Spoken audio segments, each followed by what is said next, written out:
orang yang mengerti akan hakikat Allah Subhanahu wa ta'ala, siapa Tuhan yang disembah, siapa Tuhan yang tempatnya meminta segala jenis pertolongan di dalam hidupnya.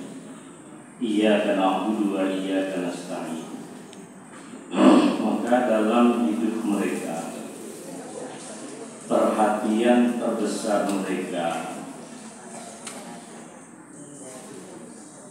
sesuatu yang selalu menjadi beban pikiran mereka,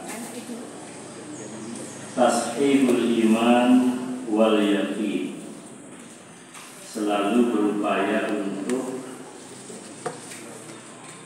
mensahihkan imannya. Apakah keimanan yang ada di dalam qalbu kita, yang kita ucapkan sehari-hari dalam sholat dan seterusnya, itu sudah benar.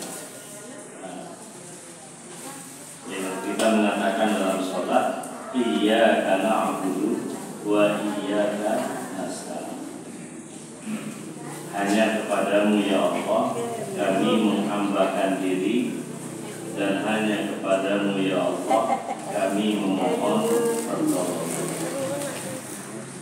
Nah, di dalam menjalankan ibadah, ini pembicaraan kita masih terus ibadah, biar tidak sia-sia kita menghambakan diri kepada Allah. Ada dua tantangan yang terberat. Tantangan yang pertama, yang umum diketahui oleh kita, yaitu riya. Riya itu melakukan amal soleh tapi demi mencari pujian atau perhatian orang lain. Itu riya. Ini umum kita bicarakan. Malah Rasulullah SAW pernah mengingatkan kita, inna akhwafu ma akhafu alaikum asyirkul khafi. Jadi sesuatu yang paling aku khawatirkan, kata baginda Rasulullah terhadap kalian, itu syirik tapi tersembunyi. Kalau orang menyembah berhala, syiriknya itu jelas. Orang ingin sembuh lalu melakukan hal-hal atau ritual tertentu yang tidak ada dasarnya dan seterusnya. Apalagi pergi ke dukun misalnya, itu syirikannya itu tanpa.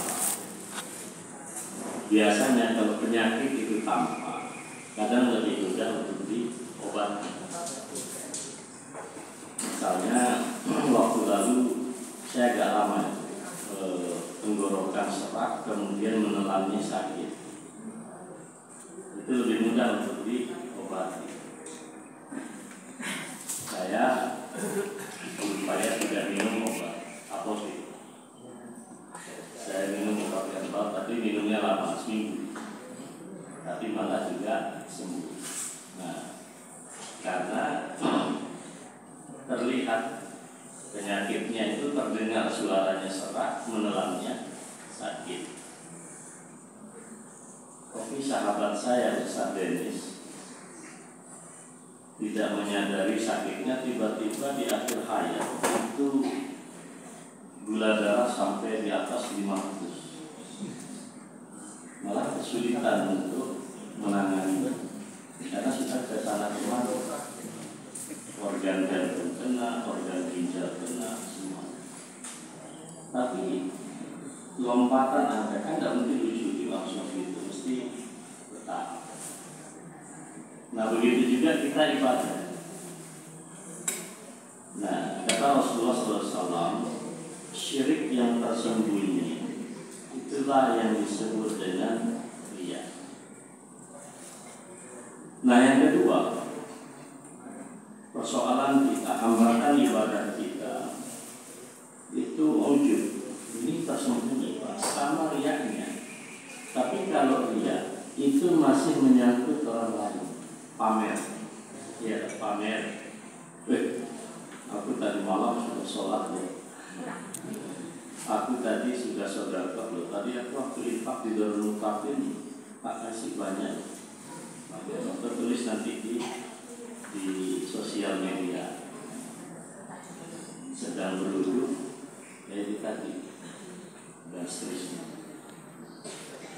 Nah, saudara sekalian yang saya hormati, yang kedua ini lebih rumit karena ujub. Itu orang itu riak juga sebetulnya, tapi ke dalam diri. Nah itu nggak terlihat. Itu namanya ujub. Nah, ujub itu dia bangga dengan kebaikannya sendiri. Tidak dikatakan, tidak dipamer di akun sosial media, tidak. Tetapi di dalam hatinya selalu dia merasa aku ini lebih baik dari orang lain. Saya lebih soleh dari orang lain. Ini namanya ujub. Maka para ulama mengingatkan kita, i'jabur rajuli bi nafsihi unwanu dha'fi akli. Jadi kalau ada seseorang merasa bangga dengan dirinya sendiri, ibadahnya, itu menjadi pertanda lemahnya akal dia. Jadi sebetulnya dari sisi akal. Nah, kata Imam Ibnu Taimiyah rahimahullah,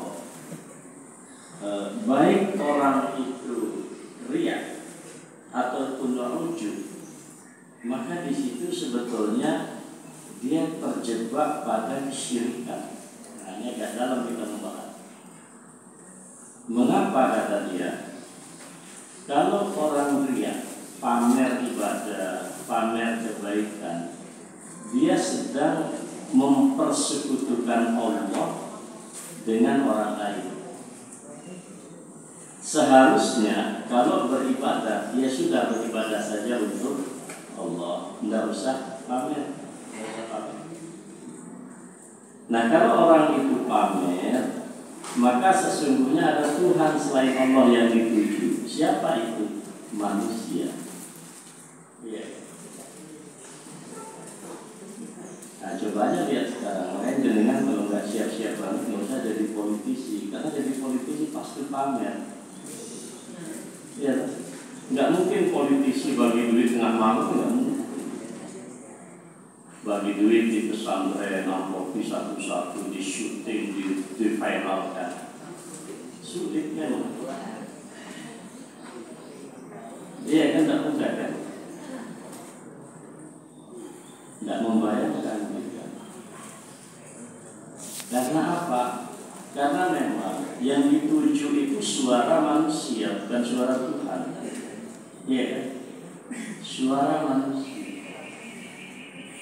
Oleh karena itu sekarang lembaga negara menemukan triliunan yang diberitakan, triliunan uang masuk ke partai politik. Lah kira-kira itu dibagi jenengan, maka jenengan jangan menerima itu. Sudah modelnya kayak begitu. Jadi memang berat negara ini mau bagus karena suara rakyat itu masih dimiliki. Jadi Mbak Narto, kalau kita mau jujur sebetulnya yang merusak kita ini kadang-kadang masalah kesyirikan. Jadi Allah belum menjadi tujuan. Tapi apa boleh buat? Kenyataan hidup kayak begitu. Cuma saya bilang saja di masjid ini, kalau tidak kuat-kuat iman banget, tidak usah ke situ. Kalau tiba-tiba Mbak Narto nyapres itu kan kaget juga kita. Shock gitu.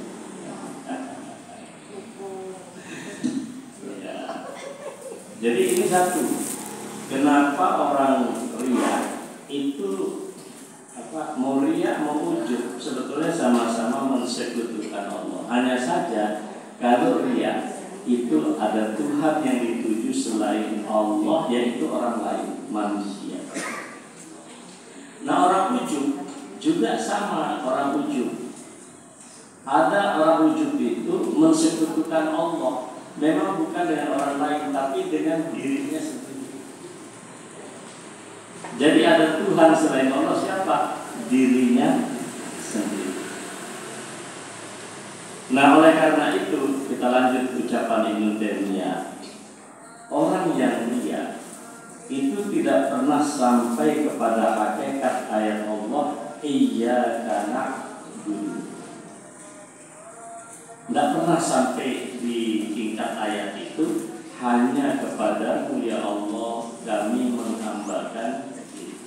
Nah sekarang orang yang ujub nggak pernah sampai pada makna ayat iyyaka nasta'in. Dia lupa kalau kita bisa sholat, ibu bapak sekalian, bukan karena kita ini malaikat, karena Allah memberikan hidayah dan ma'unah kepada kita. Karena betapa banyak orang yang sehat seperti kita, tapi bangkit sholat subuh pun tidak, ya kan? Ya, rumahnya bagus, sehat badannya, kayanya juga banyak, itu malah jadi pejabat, tapi hanya untuk bangkit sholat subuh saja berat. Iya kan? Jadi kasur itu masih menjadi Tuhan. Kira-kira begitu.